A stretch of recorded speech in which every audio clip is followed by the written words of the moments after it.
Viral itu bukan bagus, tapi bahaya. Terutama kalau bisnis lo atau skala bisnisnya atau stok barang kamu atau kamu masih termasuk seller kecil.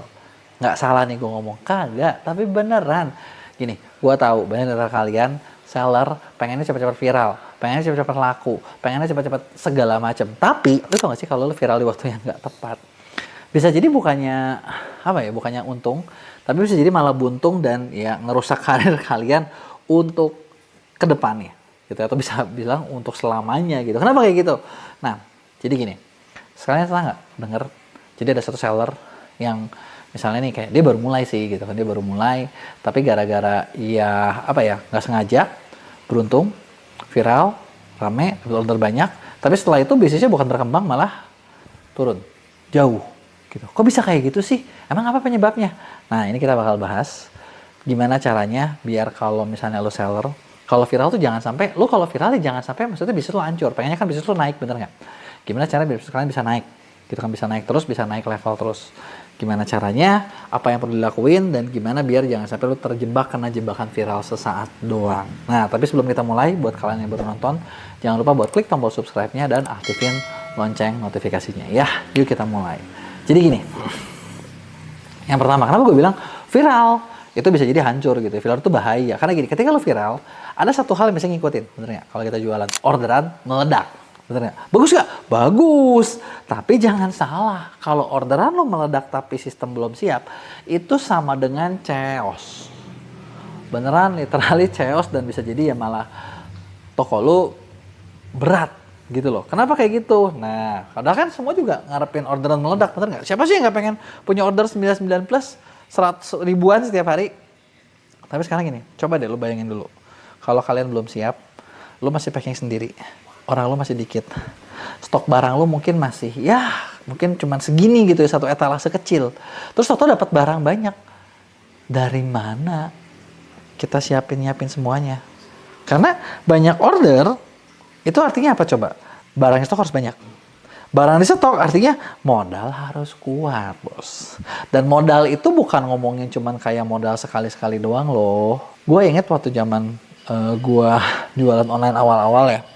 Dan dimana barang yang gue jual itu viral, rame. Gitu kan. Dari yang tadinya orderan, gue bahkan berangkat dari orang yang tadinya bukan online, nggak pernah packing barang, sampai oh gini tuh kalau dapat barang seneng ya, tinggal di packing, kirim, selesai, dapat uang gitu kan, sesimpel itu gitu kan, sendiri. Terus udah mulai nih dalam waktu singkat, kayak dalam 1 bulan pertama gitu kan, udah gitu setiap hari mulai punya orderan 15, 20, naik lagi ke 30, 40, 50, 100 dan seterusnya gitu kan. Nah, di awal gue seneng, tapi lama-lama gue empat. Kenapa gue empat? Kan barang kita kirim lagi. Ketika kita kirim lagi, berarti kita harus beli lagi. Yang jadi masalah, apakah penerimaan uangnya langsung? Enggak. Kan barang itu bayarnya nanti, Bu, nunggu kiriman dulu, bener nggak? Ada yang 4 hari, ada yang 5 hari, ada yang pembelinya udah nyampe nggak klik-klik terima barang, yang artinya duit kita nyangkut, modal kita nggak bisa beli lagi, bener nggak? Sampai gue ngalamin kayak orderan gue makin banyak di atas dashboard, duit gue ada, tapi di rekening duit gua kagak ada, sampai minus sampai ngutang. Kenapa? Ya balik lagi, modal gue nggak cukup gitu. Gue sampai pernah pusing ya, waktu itu nanya, ngobrol sama bini gue, bilang ini kita duit banyak kok nggak ada duit ya. Terus udah gitu kita hitung-hitung, terus udah gitu bini gue ngitung, oh iya ini kita ada berapa order yang masih nyangkut, ada segini, tagihan kita segini, kita nggak bisa bayar, kita nggak bisa kirim. Ya itu dia, kita baru tahu, oh ternyata uang gua mati di pengiriman gitu ya. Ini yang pertama. Kedua, nah viral itu, nah ya ketika lu lagi rame dan lu misalnya belum siap, kalau platform e-commerce zaman sekarang kan harus ada kecepatan pengiriman, yang ketika lu nggak kekirim udah pasti itu malah minus, poin pelanggarannya banyak. Kita pernah kerja sama satu seller, dimana di MEA itu dari omset cuma 100 jutaan, di bulan Ramadan kita bisa bantu naikin sampai 1, sekian miliar, yang artinya dia naik 10 kali lipat dalam 1 bulan. Dan dimana ternyata dia nggak siap dengan orderan segitunya, dan yang lebih ininya lagi adalah jumlah stok yang dia masukin di sistem itu bohong. Jadi ibaratnya barangnya ratusan, barangnya cuma mungkin di bawah 100 ya, dia tulis 1000. gitu kan. Dia tulis banyak, jadi kan ya kan order jalan terus, bener nggak? Ads-nya kita naikin terus, ordernya jalan terus, tapi barangnya ternyata nggak ada. Dia nggak bisa kirim, yang ujung-ujungnya malah poin pelanggarannya jadi banyak. Gitu. Tapi ya gimana lagi memang, itu faktanya, itu susahnya gitu kan. Nah, terus itu cuman hal sepele ya. Jadi kayak tadi masalahnya adalah orderan meledak, pelanggaran. Nggak cukup modal, pusing. Modalnya stok, entah gimana gitu kan. Yang ketiga, nah ini yang lebih mengerikan. Ketika lo bisa viral dan lo masih kecil dan lo masih belum kuat, yang jadi masalah adalah kamu kayak ngasih tahu ke kompetitor, hey, ini barang bagus loh, sini dong. Karena lo tau gak sih, ternyata semua seller yang kuat, itu pasti tim risetnya kencang. Mereka tahu apa yang laku, apa yang rame. Meskipun kadang kita sebel juga ya, kayak, ini orang Indonesia nggak bisa mikir apa, bikinlah barang sendiri, jangan ikut-ikutan, jangan nembak barang orang terus dijual lebih murah. Tapi memang faktanya, ya memang begitu. Emang di luar negeri nggak gitu? Ternyata di luar negeri lebih parah lagi. Gue pernah ngobrol sama beberapa top-top seller dan top-top agency dari China. Gue kayak nanya kayak kalau di Indonesia tuh kita rame, mungkin 1 bulan, 2 bulan udah ada yang ikut. Gitu kan. Dan lo tau gak mereka ngomong apa? Oh 1 bulan, 2 bulan. Orang Indonesia lambat kerjanya. Kalau di China ada yang rame, tahu-tahu 1 hari besoknya bisa ada yang langsung ngikutin. Sekompetitif itu, sekenceng itu, gitu kan. Makanya kompetitor nyerbu, kuat nggak lo? Kalau kompetitornya lebih kuat, yang ada lo malah cuma memperkenalkan ini loh yang bakal rame. Nah itu adalah hal-hal yang mengerikan. Nah belum lagi yang berikutnya. Yang berikutnya apa? Apakah kualitas produk yang kalian jual itu cukup bagus untuk menjaga konsumen repeat order? Karena kalau itu nggak cukup bagus, yang ada ketika lo viral, nama lo cukup dikenal, tapi ya ibaratnya barangnya nggak sesuai dengan yang diharapkan. Yang kejadian apa? Orang kecewa. Dan orang malah, oh jadinya gini, bukan beli di ini, jangan beli ke ini lagi. Nah, itu repot. Itu sangat merepotkan dan itu bakal menyedihkan. Gitu ya. Nah, terus solusinya apa nih kalau kayak gitu?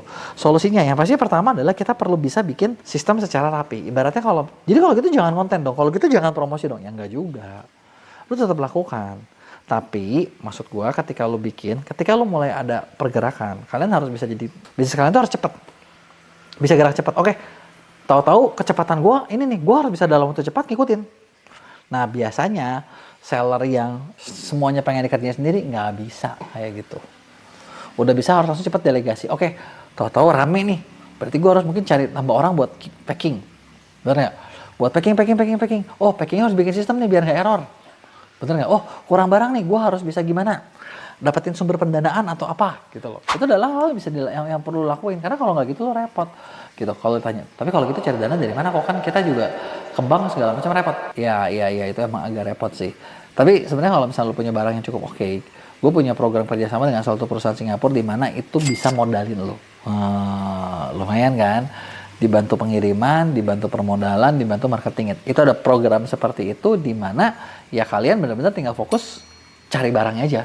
Bikin barang yang bagus aja gitu. Lebih enak dong kalau kayak gitu. Karena lu nggak usah musikin lagi sisanya gitu ya. Nah, itu adalah kayak tadi rapihin secara sistemnya. Ya. Nah, kalau udah punya sistemnya rapi, lu lihat feedback dari konsumen. Buat apa? Pastiin dapat yang namanya repeat order. Repeat order 100% nggak mungkin. Targetnya kita adalah yang minimum berapa persen nih? 20% kah? 30% kah? Supaya jangan sampai setiap bulan kita tuh harus cari pembeli baru. Karena kalau pembeli baru terus mahal dan bisnis lu nggak sehat. Yang ketiga, solusinya apa? Persiapkan ketika lu dari awal, lu punya margin yang cukup sehat. Karena kalau marginnya terlalu mepet, udah nggak punya arah buat kemana-mana. Lu bayangin ya, potongan e-commerce berapa? Ya, mungkin bisa 15-20%. Ya, fair aja bener nggak? Iklan 10-15% lagi. Belum yang lain-lain. Pajak, nah kalau margin lu dikit, kita maksudnya gini loh, kita nggak bisa maksa orang buat ngerti barang gue memang jualnya murah. Jadi margin gue memang kecil, jadinya lo cuma mau bekerja dengan orang-orang yang mau dibayar kecil. Karena kalau kayak gitu bisnis itu juga nggak berkembang. Memang lu butuh margin supaya semuanya happy gitu, semua orang cukup. Nah, jadi itu tuh beberapa hal yang perlu kalian siapin. Itu kan kalau itu bisa lu jalanin, sebenarnya viral itu bukan lagi sesuatu yang menakutkan, tapi viral yang kita tunggu-tunggu nih. Udah tinggal nunggu viralnya, begitu viral, boom, kesempatan datang, bisnis lu bakal jadi lebih gede. Kurang lebih kayak gitu.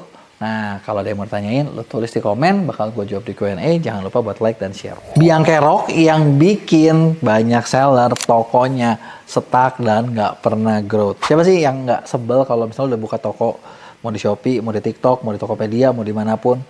Umurnya sih udah bangkotan ya. Umurnya tuh udah bangkotan ya, udah angkatan senior gitu. Kayak lu tuh udah buka toko 5 tahun, 10 tahun, belasan tahun gitu kan. Tapi penjualannya lebih rendah dari anak junior. Ya kan, sebel banget kan kalau kayak gitu, bener nggak? Penjualannya kecil, udah gitu ya nggak laku-laku gitu kan. Orang lain yang seangkatan udah pada jadi kaya, terus lu sendiri nggak kemana-mana. Ya kayak udah sebel banget lah. Kalau pasti gue nggak ngerti kalau yang itu pasti sebel banget. Nah, tapi masalahnya kayak gitu tuh banyak, tau nggak? Dan sebenarnya kalau gue perhatiin ternyata ada satu nih penyebabnya.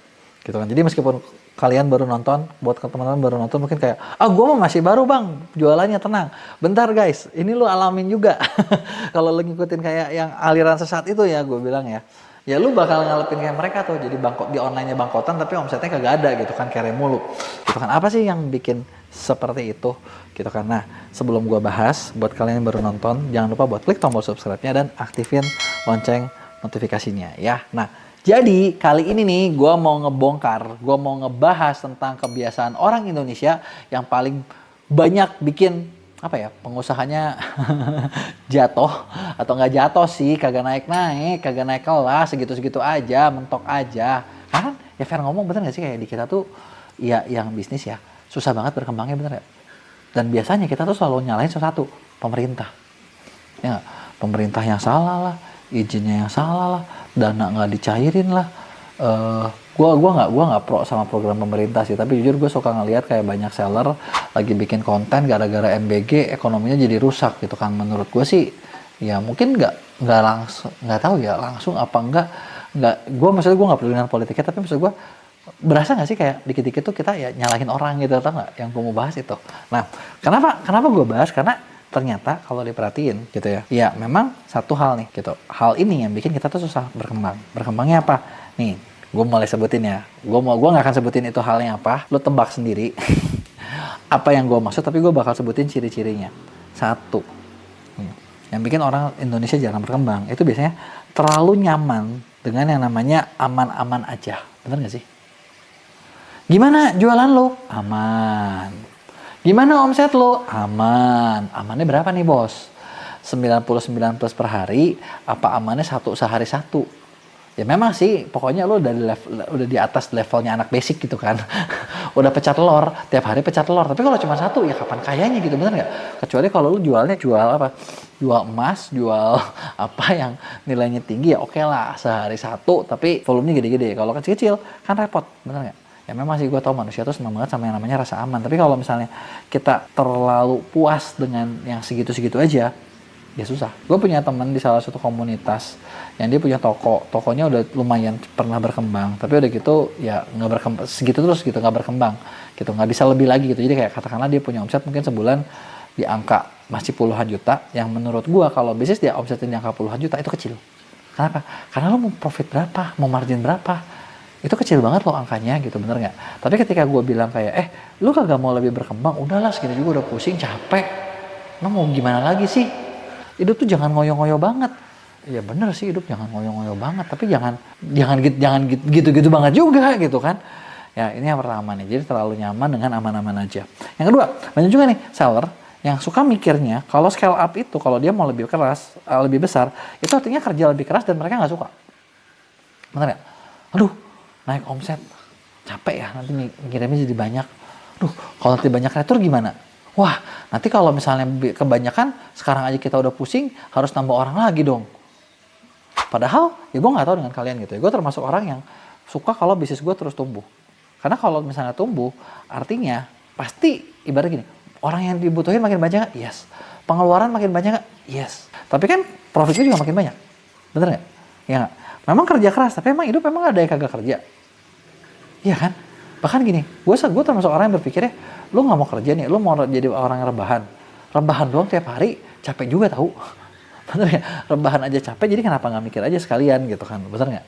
Nah, terus biasanya nih banyak seller juga yang selalu kayak gini, takut ngambil keputusan yang belum pasti. Tapi gue mau tanya sama kalian, emang di dunia ini apa yang pasti? Nggak ada. Bener nggak? Kagak ada di dunia ini yang pasti. Yang pasti itu cuma satu. Besok umur lu nambah 1 hari. Itu pasti.